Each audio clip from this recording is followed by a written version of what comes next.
the Italian Football Podcast. Next question, Igor Lipovat says, Hi, best wishes in the new year to my favorite podcast and everyone listening to it. Well, thank you, Igor, for those kind words.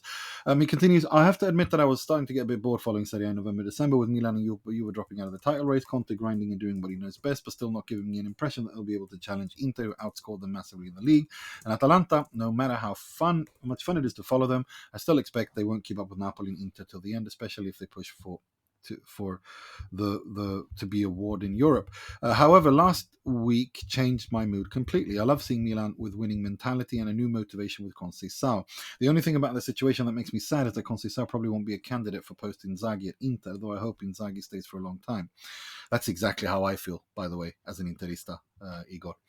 Anyway, it continues. Juve, well, to be honest, I like following Motta and the football manager save Giuntoli is playing. But as an Inter fan, I wouldn't mind seeing them comfortably at 7th or 8th place when the season ends. Now with the January Mercato heating up, what do you think would be a better place for Fratesi? Marauding midfielder in Conte's post-Quicia Napoli or going back to Roma? I think Conte would either get him to level up or dump him in a month, but it's scary to think about his goal-scoring abilities being put to use in a well-oiled Napoli machine.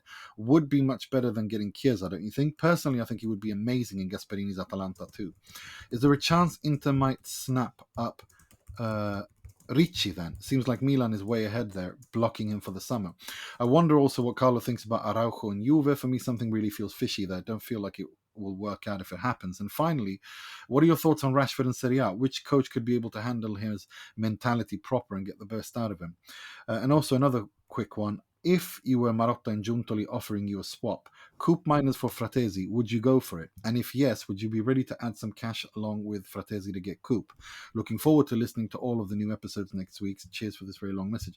Well, we've answered a lot of those questions. I do want to answer the Rashford thing again because I want us to do the segment on it, Nima, that we'll push out on YouTube. So, who is the best fit out of the Serie A clubs for Marcus Rashford in Serie A? Now, we know that both Juventus and Milan in particular, have held talks with Rashford's camp about a potential January move. That doesn't mean that he's going to join either of them. It just means that they've held talks. Now, with Milan, it's a little bit more complicated because they're also in talks to sign Kyle Walker. And by the time you listen to this, it's possible that Walker deal might have even been done. And they're further advanced with Walker. If they sign Walker, Milan, they can't sign Rashford. They can only sign one. Serie A clubs can only register one English player, British player per transfer window because of Brexit, which means that Britain is no longer an EU country. So there's a restriction on number of non-EU and in this case UK British English players. So there's that to take into account. So we know they've been in talks. The other team that has been linked is Napoli because of Kvaratskhelia is leaving and there is a space there for them. There's also a space at Milan because Noah Okafor is leaving Milan to go to Leipzig in January. So Milan we assume Milan will be signing a left winger this month to fix that. So who is the best club? Now, as I said on the Monday show, Milan, who seem to be the club pushing more for Rashford out of the Italian clubs, for me, I don't think tactically it really works. If we take the 4-2-3-1 formation that they play at the moment, well, Rafael Leao is the left winger, so he hasn't got a space there. Leao will play it. You're not going to sub or bench one of the two. That's just stupid. That won't. Neither player will accept that. Will they go to a 4-4-2, which is actually Conceição's favoured system? He played that at Porto, and maybe it's what he wants to move towards at Milan as well. In that case, Rashford could play as a support striker to Morata, which is a position he can play in and has played in the past for England. In which case, you then have to play Leao as a left midfielder and in a 4-4-2. And I don't think that is a position that Leao really can do. I don't think he has the discipline. I don't think he has the defensive skills, defensive qualities, the sacrifice to play in that system for So I don't know whether that would work. Having said that, though, I mean, are you going to turn down the opportunity to have a team with Leao, Rashford, Pulisic, Morata, all in the team. I mean, against most teams, you'd think that would blow them away. And maybe that's the way Milan and Conceição think of things. So it could work. It could work. I think there's more of a space there for him at Juventus and Napoli. For Napoli, they need a replacement for Clara. He can just go in there and slot there on the left of the 4-3-3.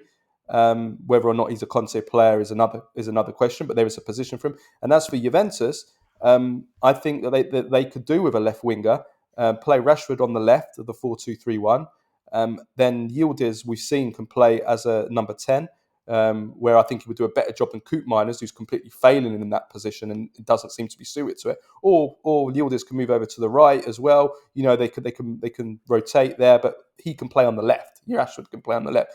So for me, I think Juventus and Napoli would probably fit Rashford better in terms of there's the position there available for him that tactically would work. But Milan, Milan might love having him as well. Yeah, I think for the reasons you outlined, I've had a bit of a think of this. I kind of agree with you on that. I'm not whether or not Rashford is a Conte player is a tricky one for me, because on the one hand, yes, and on the other hand, no. I wonder how Conte and Rashford would get along off the pitch more than the tactical side of it, because I think Rashford is an intelligent person. He's an intelligent player, and I think he can adapt to most. He's sensitive, though, isn't he? Yes, and that's exactly what I mean. I wonder how he would get along with someone like Antonio Conte, and how he is as a character. That's my only concern. I think tactically, look, I've seen Conte make Eriksen into a regista and look outstanding. I've seen him turn Skriniar into a to player in a back three. I've seen him, I've seen him do such amazing things. So he can make it work on the pitch for sure. I just wonder how they would get along off the pitch. That's the thing I'm worried about. As for Milan, I think in terms of playing a 4-4-2, I think it would work, because if you kind of allow him to drift on from the left, and if you can get him to kind of submit himself and sacrifice himself from the team, you could probably have Leao as the left winger in a 4-4-2 if they kind of alternate and they run for each other, sort of thing. But then, of course, you got Theo Hernandez there as well, which means that Milan's left-hand side will be very, very open. Yeah, so you didn't. Yes, it's a good point about Teo. I didn't think of that. Yeah, that's three players that don't like defending or running. Yeah, literally is like defense optional. Like that left side is just they don't. But can you imagine those three attacking together? I mean, that would be fantastic. So it would be like Brazil '82, like in terms of just no one wanted to defend. Exactly. Like it would be fun to watch. But I think Conceição would literally. I want it to happen now. I want this to happen. Now that you've brought in Teo into the equation, I'm like, I want to see this now. No, it would be fantastic offensively, but those three together on the left-hand side, I mean, Conceição would go bald from stress.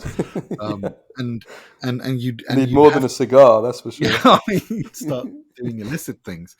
But no, but in all jokes aside, I think he would, he would also have to find a midfielder to cover for them. To run for three, like N'Golo Kante, someone who runs for three people, which he would have to do in order to cover with them doing what they're doing. If you're going to play with all three of them, but it's a fascinating prospect, isn't it? To have the three of them there. And as for Juve, I don't know. I feel that Juve need more of a. They've got other priorities, and not just about even as a striker. As far as a striker goes, they need more. For me, I think they need someone. No, Juventus need to park it. Juventus need to sort out their problem positions first. Then, if by the end of the last week of the window, they've done that, there's still a possibility to get him on loan, and it makes sense financially. They can do it. Then I would go for it. But they need to concentrate on getting their other deals done first, and then then come back to Rashford. Agreed.